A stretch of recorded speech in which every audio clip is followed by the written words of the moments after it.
Everybody talks about 1963, right? And everybody complains about the past, whether it's leadership who failed us or whatever, right? And everybody's also complaining about the present situation. But nobody's talking about 2063.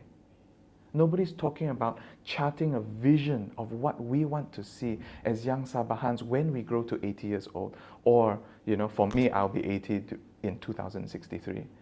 To be able to chart a vision about where we want to see Sabah and execute and think about a master plan, right? If China can think about in terms of hundreds of years, Singapore thinks about their future in terms of 50 years, I'm sure we can think about it ourselves in Sabah in 10 to 30 years, right? You're speaking to the generation that's going into the 21st century, which is already in, which is your generation, the millennial generation.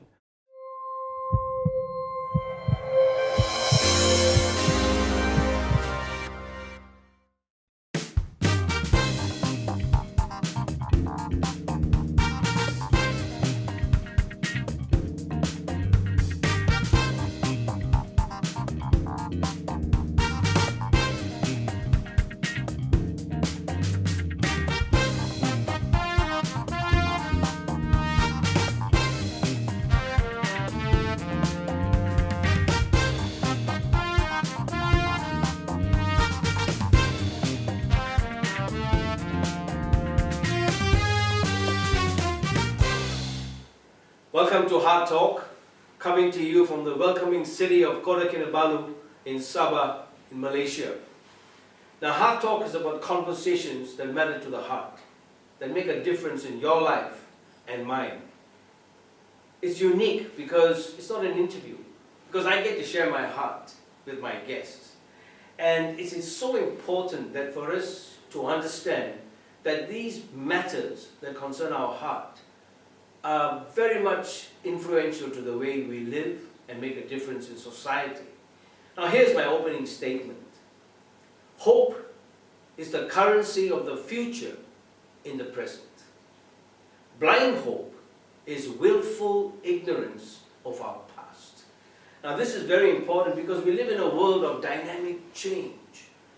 And the prerequisite to adapt ourselves to change is knowing ourselves, embracing our true, authentic self.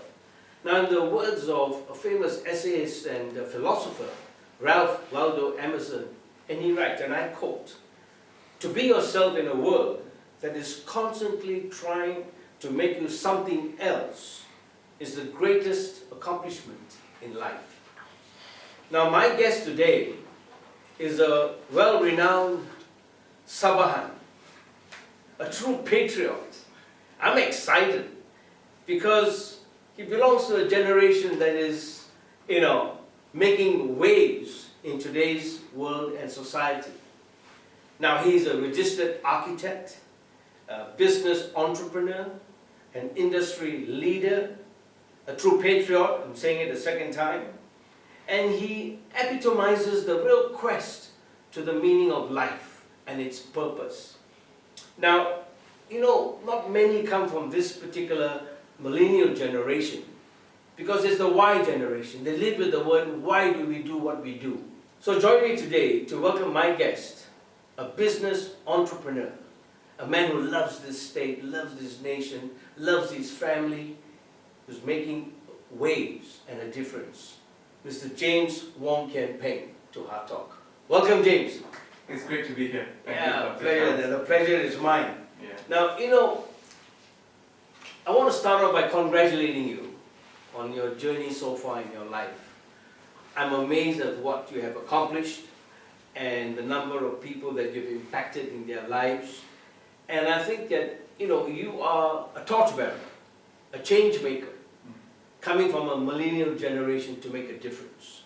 Now, your credentials, architect and builder, you are a true testimony to what it takes, the fortitude for success. So I want to start off with a model of transition. Okay, William Bridges is an author. And he wrote the book Transitions, making sense of life's changes. And this particular Bridges model of transition has impacted many in the world, both individuals and organizations, to make sense of change. Why do we need to change? But you cannot change what you do not know. So in this model, he has 3 phases in life. The first phase, he calls it the ending. And then there's a neutral zone. And then there's a new beginning. So let's start with the ending, which is really the beginning in your life. We talk about family life, we talk about university life. I mean, basically the beginning is always the head knowledge, the cerebral knowledge that we all equip ourselves as professionals. Right. So let's start from there, James. Give us an insight into your beginnings. Just picking off on in terms of some of the milestones or some of the influences in my life that really shaped who I am today, because I think that's what you're asking about my personal journey. I just, upon reflecting back, when I heard about the stories, I actually started, when I was born into this world, I was already a blue baby. So as a blue baby, what that means is that I should already be dead. I came out nearly pretty much dead because the umbilical cord was wrapped around my neck. And so when my mother continued to push the circulation around my brain as well as my heart, Yes. it was, if the doctor didn't know that suddenly the doctor felt that something was wrong and gave me a cesarean, I wouldn't be here today.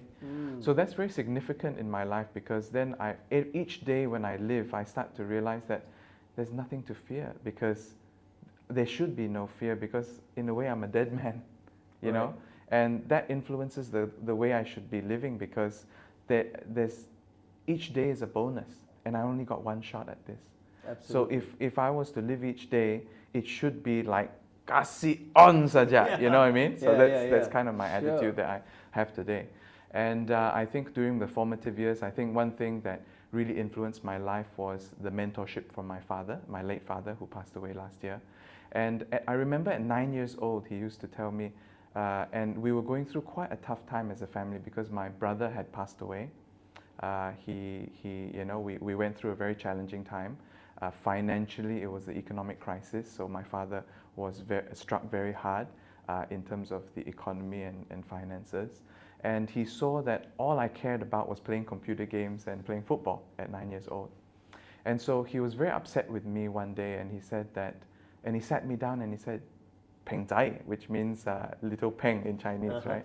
He said, Peng Zai, and he's a very strict Chinaman, right? And he told me that, all you want to do now is play computer games and football, but I really want you to succeed. If you were to trust me, if you were to put your life into my hands, we can work together to groom your life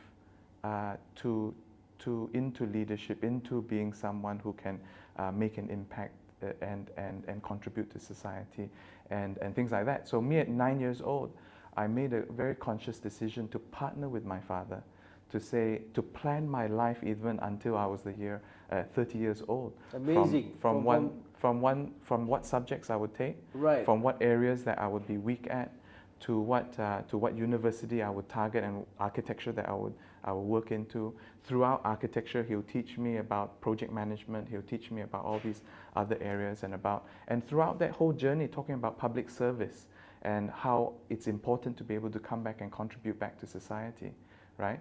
And so that partnership, even all the way until I was 30 years old, after I get registration, even which girl I was to marry. So I thought that only happens in Indian families. No. So this is a special story because I decided to trust my father, and I decided that I would put my life in his hands as well, and to partner with him and to mentor me until I was the age of 30. And I mean, who I met and which girl I was to marry, I think that would be a different story. Yeah, sure. But I think at the end of the day, that mentorship really helped me along in my journey.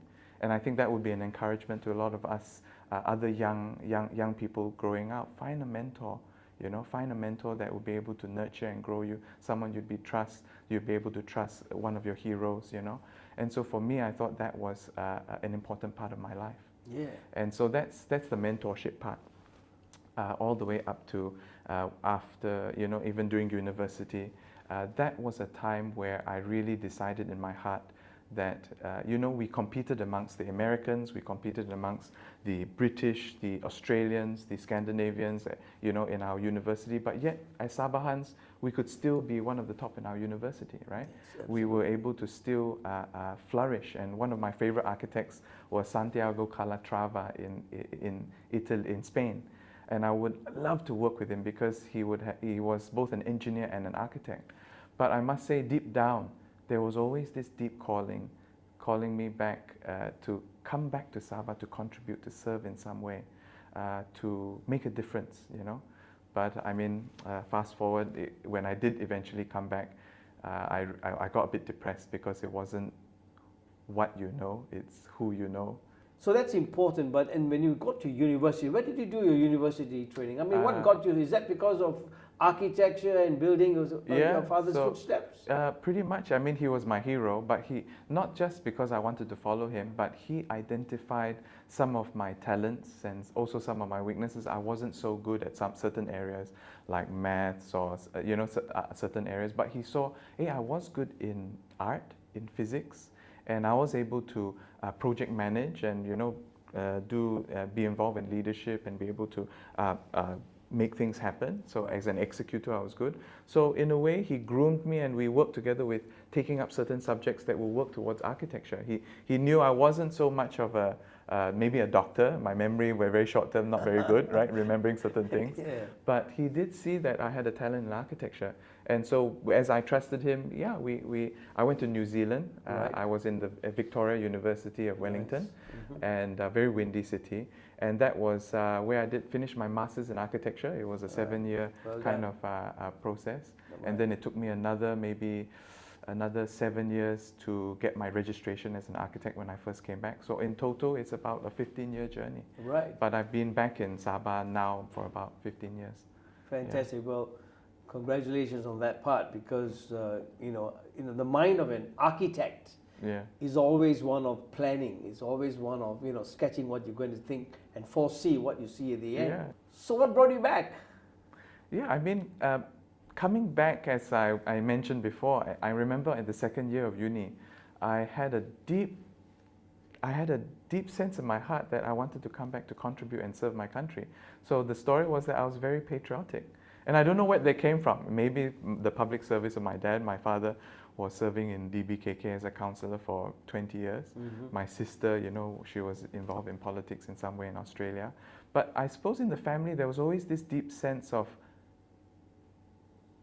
wanting to contribute to society or something bigger than just ourselves. I mean, we eat the same food.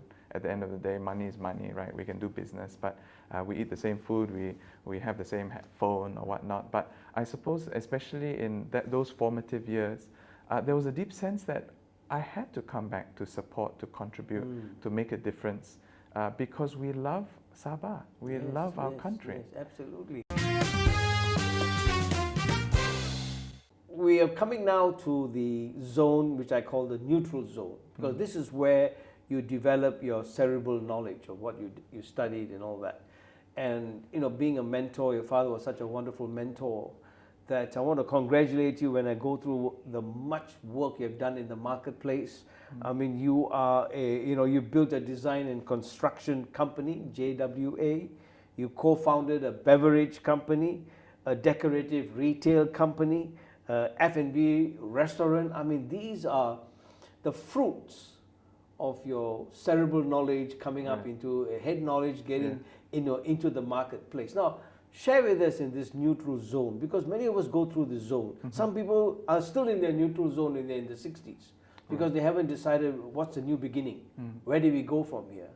So when you have been exposed in the marketplace, that's a challenging place. You see, as doctors, we have a very closed mindset because we live within this silomanic medical field where nothing else matters. Right. All right, you just go to work, you operate, you make money, you come home. It happens in all industries. But the point I'm trying to come at is that, in this transition zone for you, Yeah. what were the challenges you faced?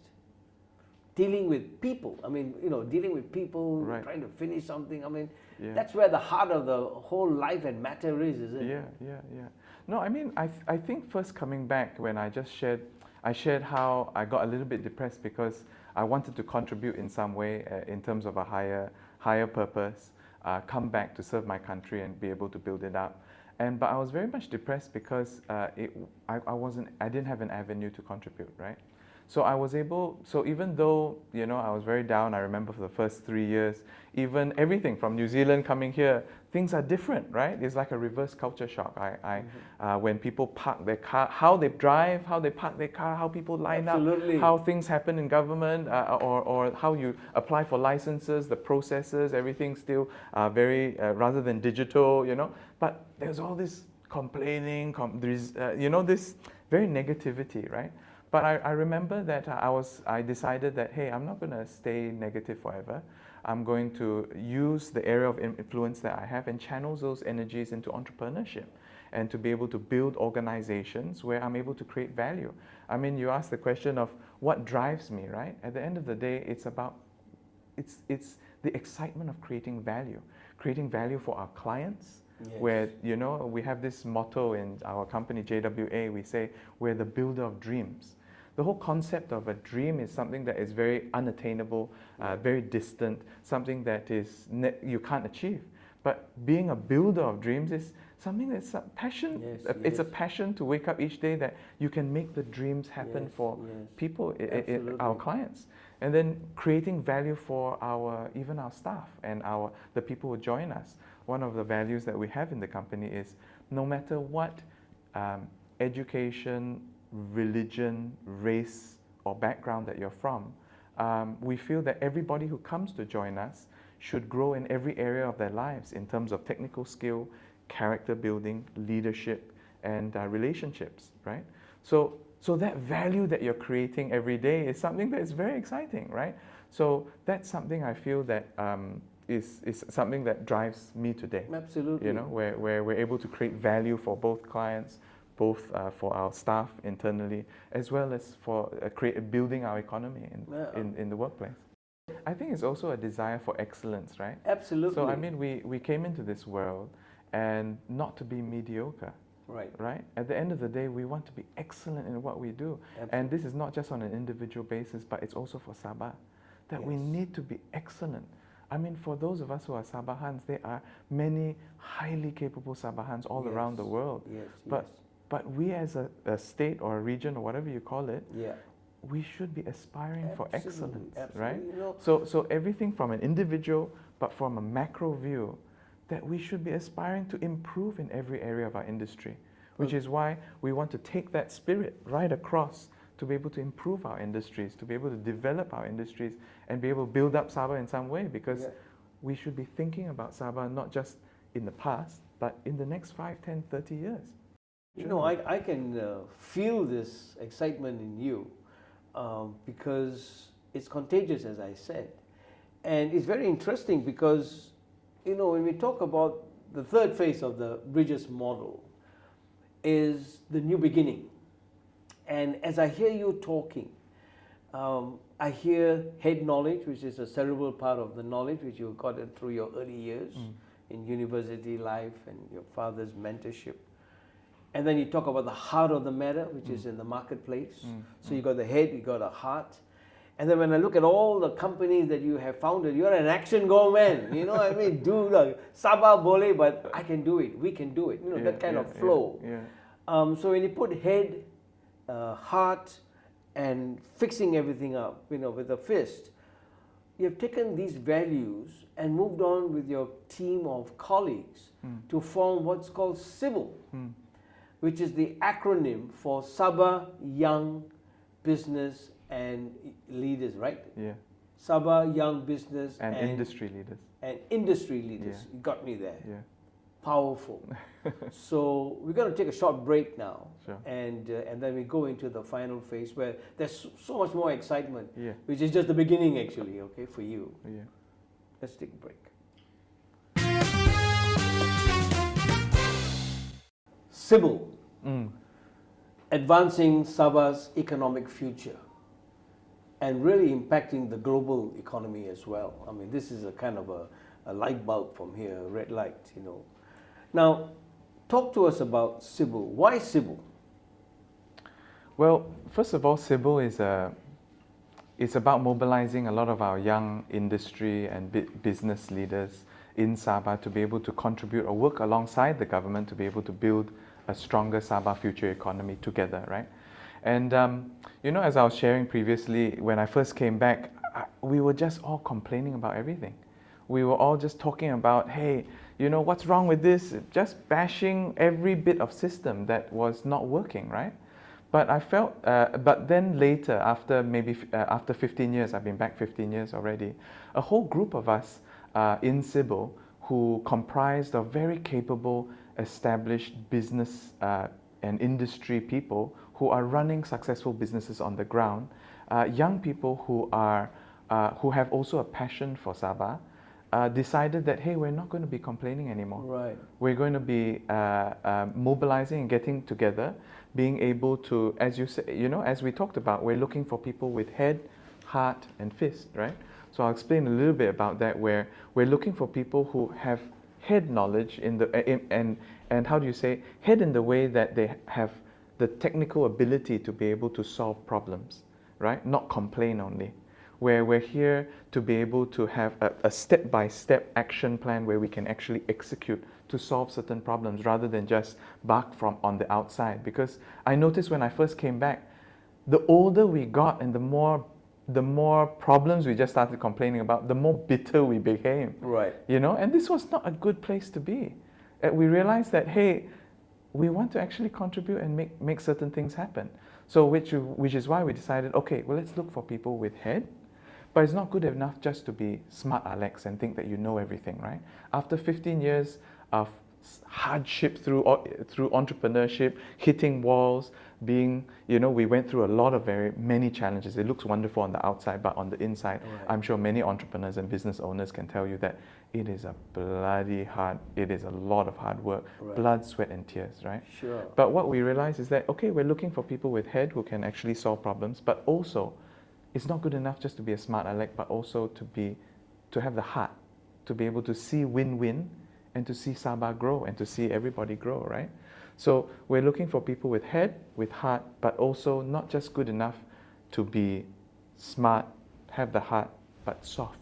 Yes. We need people who are resilient if we are able to grow, because whenever and this talks about leadership, I realized over the 15 years of coming back and leading organizations, there will always be initial resistance.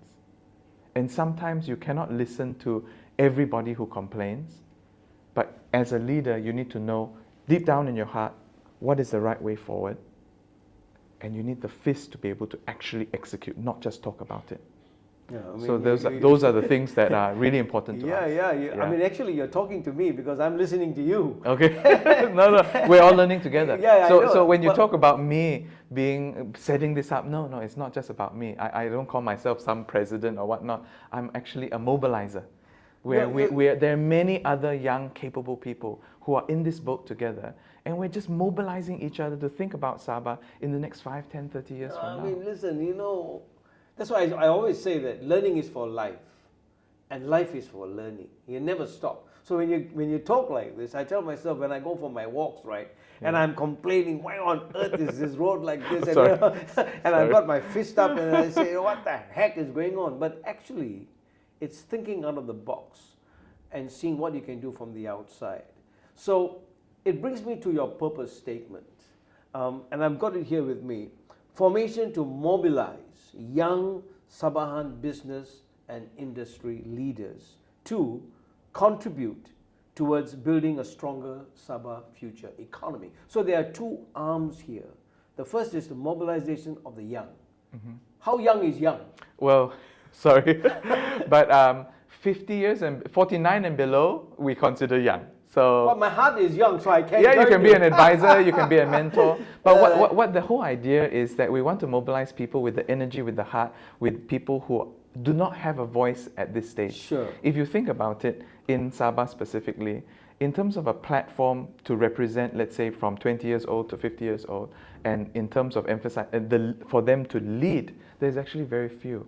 Right. So, which is why I think we're in a critical era now in Sabah, where we're actually very grateful for our current leadership with our YAB Chief Minister, where he's actually very much backing and supporting young people to be able to to be able to contribute. Absolutely. And so, which is why even when we first initially coined the idea of SYBIL, we had an engagement session with SEAC, the Sabah Economic Advisory Council, and usually the Chief Minister never comes to some of these association or certain gatherings, but he was very supportive, and he attended, and he came, and he was very much about a part of it, because I think he sees the future of young people being able to contribute to see Sabah in the next 30 years.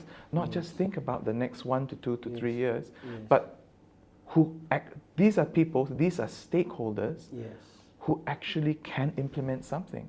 Like when you talk about, I know this is a bit of a sensitive topic, right? Everybody talks about 1963, right? And everybody complains about the past, whether it's leadership who failed us or whatever, right? And everybody's also complaining about the present situation. But nobody's talking about 2063. Nobody's talking about charting a vision of what we want to see as young Sabahans when we grow to 80 years old. Or, for me, I'll be 80 in 2063. To be able to chart a vision about where we want to see Sabah and execute and think about a master plan, right? If China can think about in terms of hundreds of years, Singapore thinks about their future in terms of 50 years, I'm sure we can think about it ourselves in Sabah in 10 to 30 years, right? You're speaking to the generation that's going into the 21st century, which is already in, which is your generation, the millennial generation. And I'm so very concerned also, and I'm sure you are, when you talk about the young, even from the time of youth.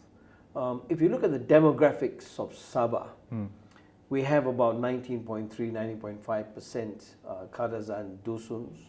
We have the Chinese and the Malays about 6%, and then the rest over there.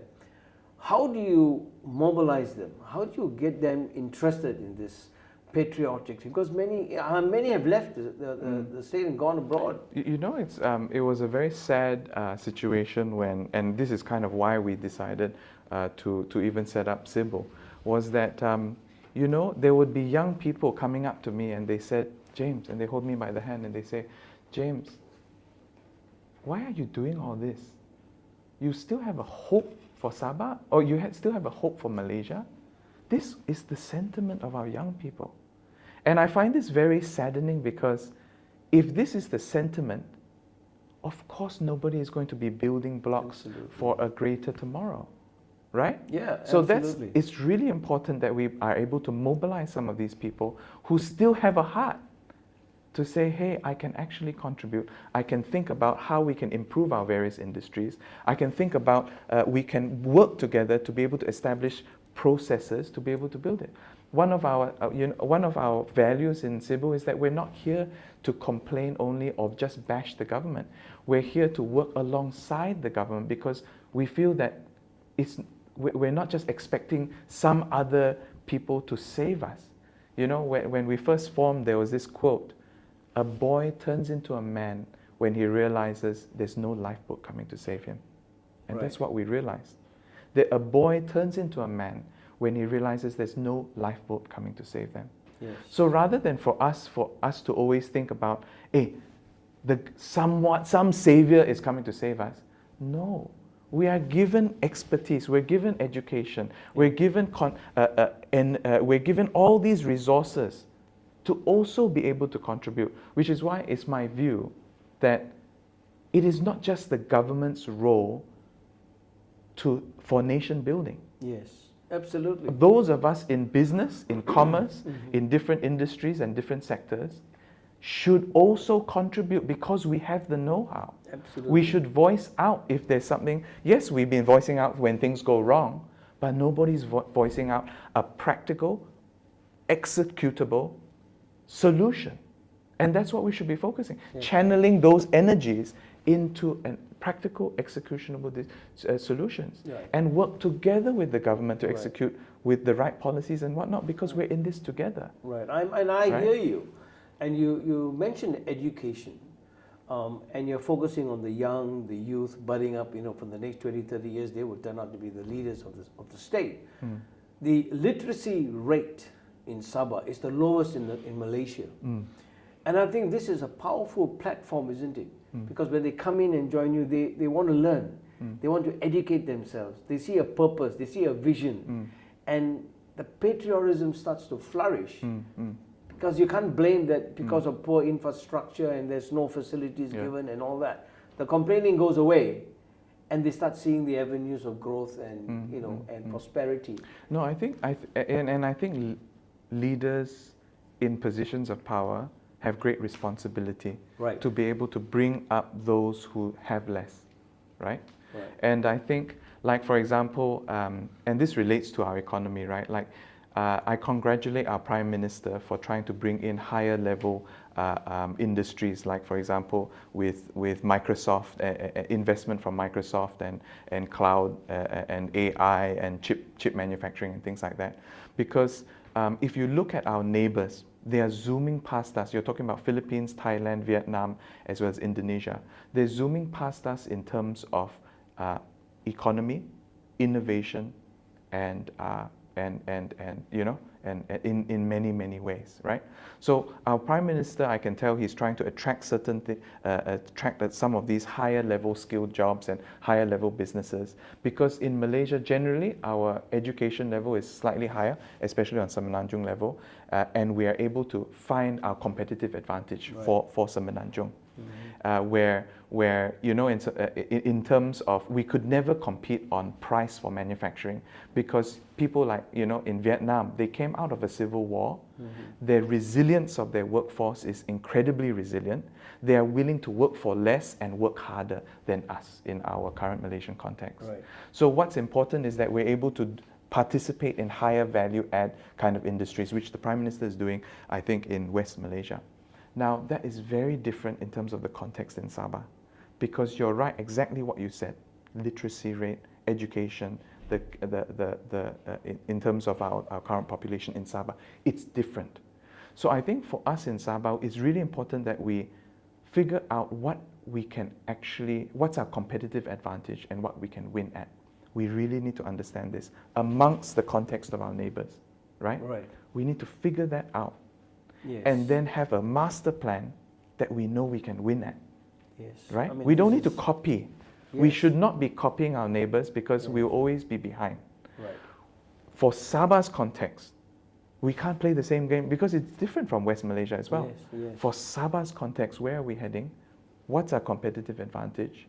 And stick to a plan to Yes. execute. Yes. Not short term. Every time there's some change of government or whatnot, there's always new plans coming up. Right. We need to gazette a master plan, Yeah. like for example in DBKK and Kota Kinabalu.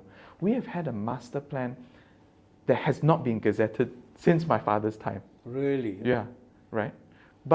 And that's why everything has been able to change at any time.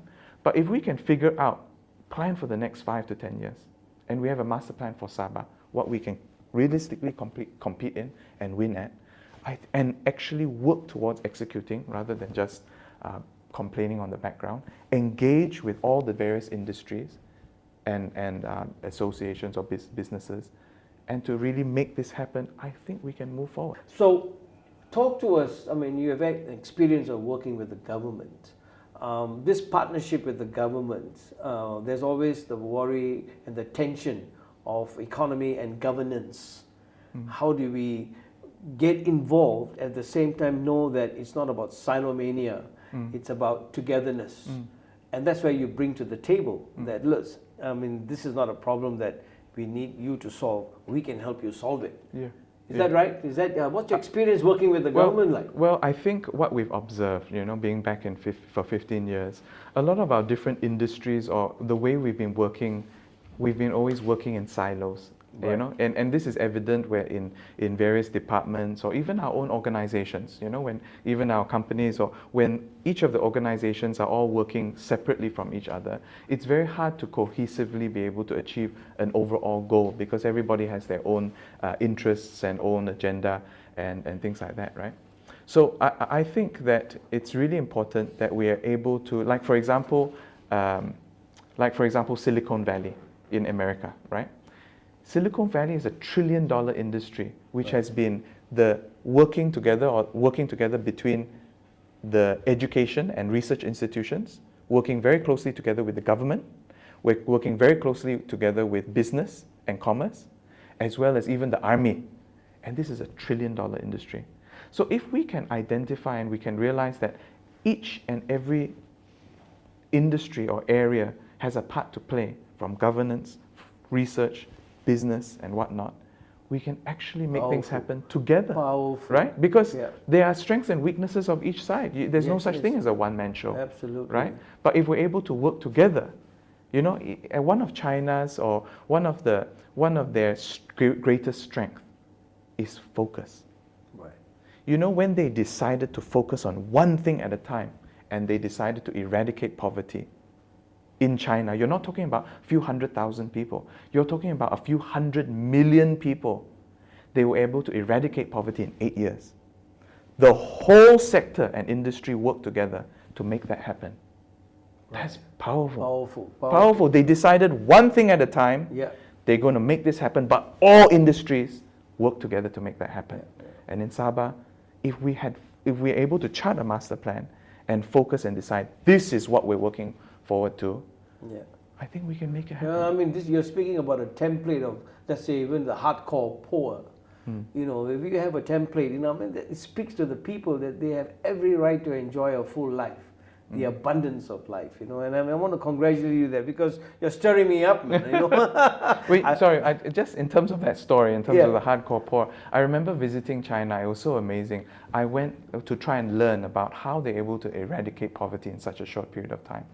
And we literally, I flew over there for a young leaders conference that international conference that we were invited to. And we took a bus drive, literally like 8 hours deep into the rural interior.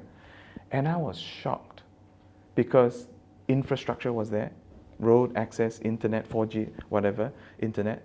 And when you went there, the leaders already master planned what village or what zone was to manufacture what. So you'd go into one kampong, all planting chestnuts. Right? You go to another kampong, all just doing packaging. And these are massive cities now. You go to another place, just doing logistics. They had great focus, mass production, and volume. That's where they were able to compete on a global scale because they had volume, right? Okay. But it was so amazing when we went there, kampong folk, right? They were driving the latest series Mercedes-Benz. Incredible. Amazing. Right? And I saw the Ketua Kampung. He was in front of the camera. There's like social media or whatnot. And he was selling through the platform. He was literally selling his chestnuts online, direct to users. There was less middlemen and whatnot. So the value creation, which was the planting of the chestnuts, went straight to the end user and they were competitive. Wow. So when China decides to do something incredible, but they had focus, they had leadership, they had a master plan, thinking in advance, and they executed. I looked at your brochures and I saw multiple microcosms of going on and events coming up. I mean, it's really exciting as far as I'm concerned. And, so why don't you just touch on some of the events that you are planning? I mean, I saw one there, CEO Masterclass, and I thought, wow, this must be powerful. Yeah. No, I mean, the CEO Masterclass is a very exciting event coming up, where we're inviting titans of industry to be able to come and share about their deep and personal journey of their entrepreneurship journey and the challenges that they faced and whatnot. But I think the whole idea of why we're doing this is to be able to build up the capability of our business enterprises here and our business knowledge in Sabah. Because, you know, when I visit some of my friends in other entrepreneurs, young entrepreneurs in KL and Singapore, these guys are doing big businesses, opening up, hundreds of outlets at any one time. And what I can't help but notice, for those of us entrepreneurs in Sabah, we suddenly think we're some big time businessman when we sit behind a cashier and we are counting our money and then depositing in a bank, and then we call ourselves entrepreneurs. But what I realize is not that that's bad or whatnot, but I realize what the difference is not necessarily in terms of capability, because we are at any time as capable as some of our counterparts in whether KL or Singapore or Southeast Asia doing big businesses. But the difference is they have unlocked their imagination of what is possible. And so that's what we want to do with the CEO Masterclass. We want to be able to bring these titans of industry who have built huge, enormous organizations of thousands of people, and you're talking about hundreds of millions of gross per year, and developing the economy and huge economic movement in a big way. We want to be able to bring them to Sabah so that we can learn, so that we can be exposed, and we can also, be able to get our local business and industries to think differently, to be able to see how can we compete in Sabah and win at amongst our region, and competitors. That's a very powerful vision. Yeah. It reminds me of the sculptor Michelangelo. Yeah. And every time he saw a huge piece of marble, he saw an angel in it. So he would chip and chip and chip away until that angel was free to fly. Wow. And so as SYBIL spreads its wings, so we talk about special economic zones, ZEZ. We're talking about Johor now and Singapore, and going on. So Indonesia is close by, and I'm sure SYBIL can spread, because in Indonesia had their recent presidential elections. And millions, 40%, millions of them were in the young generation, the millennial generation, the social media savvy people. And I think this is where, it's exciting times for you guys, this is the big why. And even for the Z generation, the young people, when they see you all excited, they will just come on and join in.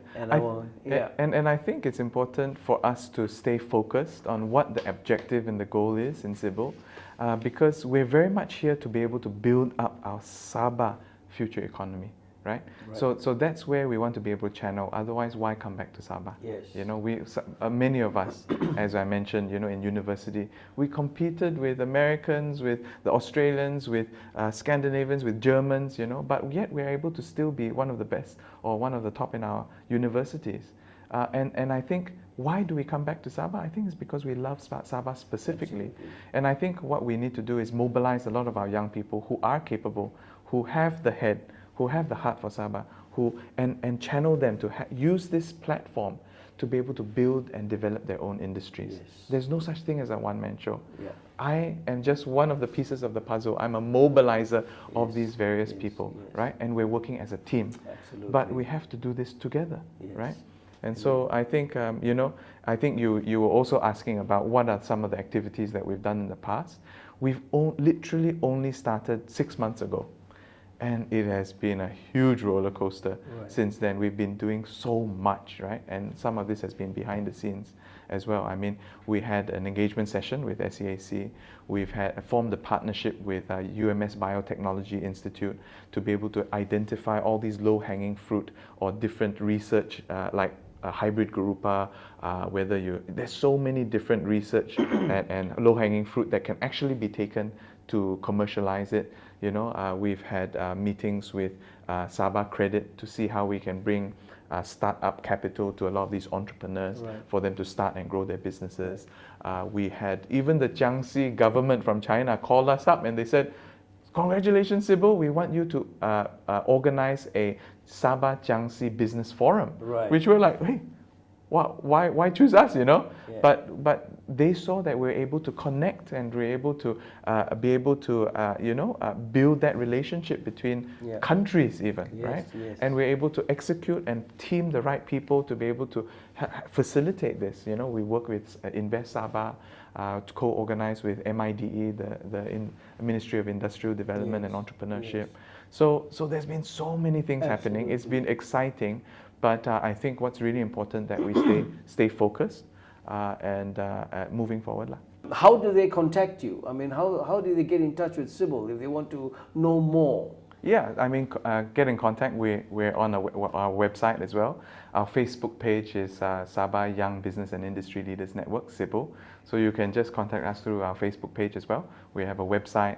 And get in touch. We'd love to get to know you and hear about what are the various industries that you'd like to develop. So, I mean, just wrapping up, we would like to be able to mobilize a lot of these young and business and industry leaders to actually participate in a task force. So whether it's an oil and gas task force, whether agriculture, food security, medical tourism, events and CEO Masterclass, training, learnings, mentorship. So we are trying to mobilize people for action. Yeah, it's not just an association where we come and build relationship and have fun. You know, I think that's great. We can do that with some of our other groups. But this is very much an action-oriented group where if you come, you have to participate, and it's an honor for you to be able to serve and build up your various industries and serve your state and your country. Well, powerful. Well, that's the platform for you. So stay connected, stay interested, and stay investment, because it's just the beginning. We'll talk again.